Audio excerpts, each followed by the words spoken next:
मध्य प्रदेश विधानसभा चुनाव के लिए मतगणना की तैयारियां लगभग पूरी हो चुकी हैं, जिसको लेकर हमारी संवाददाता किरण सिंह ने चुनाव आयुक्त अनुपम राजन से खास बातचीत की। जरा ये भी देखिए।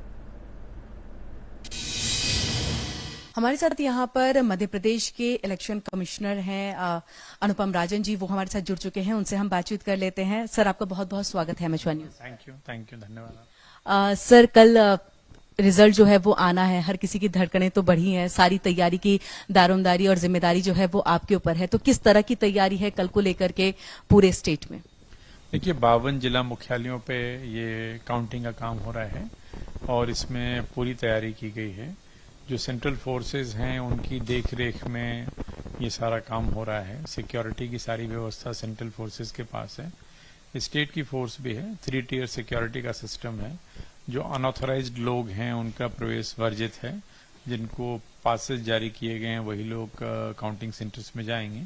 लेकिन पूरे प्रोसेस में जो कैंडिडेट्स हैं, जो उनके एजेंट्स हैं, जो काउंटिंग एजेंट्स हैं, इन सभी लोगों की उपस्थिति रहेगी। तो इन सभी की सहभागिता से एक ट्रांसपेरेंट तरीके से काउंटिंग की कार्रवाई कल की जाएगी।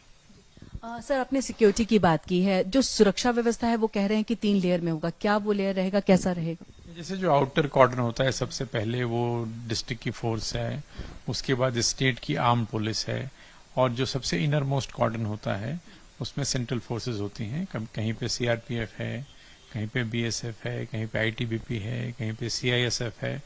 तो पूरे जब से पोलिंग हुई है 17 तारीख से लेकर के और कल जब काउंटिंग है, तो इस पूरी प्रक्रिया के दौरान सेंट्रल फोर्सेज की निगरानी में स्ट्रांग रूम रहे हैं।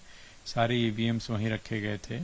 स्ट्रांग रूम के बाहर स्क्रीन्स लगाई गई थी जहां पॉलिटिकल पार्टी के लोग भी लगातार देख रहे थे, स्ट्रांग रूम की निगरानी कर रहे थे, या तो उन्होंने भी संतोष व्यक्त किया पूरे प्रोसेस पे। लगातार ये व्यवस्था रही है और कल इन मतों की गिनती होगी। हर टेबल पे काउंटिंग एजेंट्स होते हैं, जितने कैंडिडेट्स होते हैं उनके काउंटिंग एजेंट्स होते हैं। तो उनको भी सब कुछ, सारी प्रोसेस जो होती है वो काफी ट्रांसपेरेंट होती है। वो जो कैंडिडेट होते हैं वो भी वहां होते हैं और हर राउंड की जो डिक्लेरेशन होती है, उसकी जो टैबुलेशन सीट्स बनती हैं वो भी उनको उपलब्ध कराई जाती हैं। तो एक ट्रांसपेरेंट तरीके से और सभी के पार्टिसिपेशन से इस प्रोसेस को कल पूरा किया जाएगा। कल कितने बजे से काउंटिंग जो है वो स्टार्ट हो जाएगी? कल काउंटिंग पोस्टल बैलेट की 8 बजे से शुरू होगी और 8:30 बजे से ईवीएम की काउंटिंग शुरू होती है। पोस्टल बैलेट की काउंटिंग के आधे घंटे के बाद से ईवीएम की काउंटिंग शुरू होती है। उसके बाद दोनों काउंटिंग्स इंडिपेंडेंट चलती रहती हैं।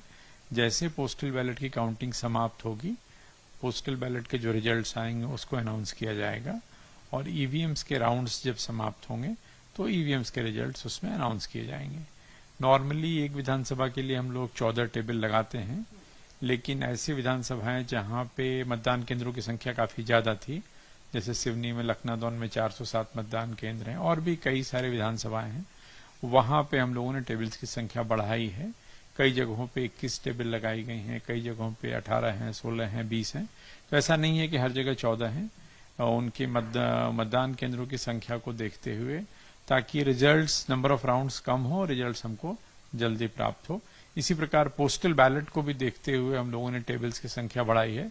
नॉर्मली टेबल्स इस प्रकार लगाए गए हैं कि एक टेबल पे 500 के आसपास ही पोस्टल बैलेट की गिनती हो, ताकि पोस्टल बैलेट का परिणाम भी हमको जल्दी प्राप्त हो।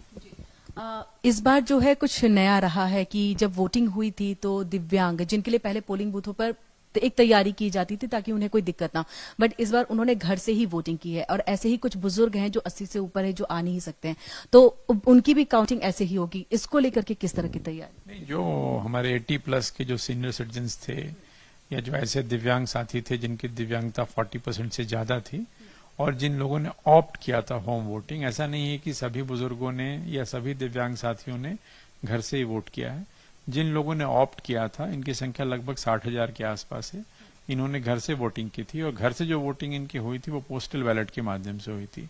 तो जिस प्रकार बाकी सारे पोस्टल बैलेट्स की गिनती होगी, उसी प्रकार इनके वोट भी गिने जाएंगे। उसी टेबल पे, उसी प्रक्रिया से इनके वोट भी गिने जाएंगे।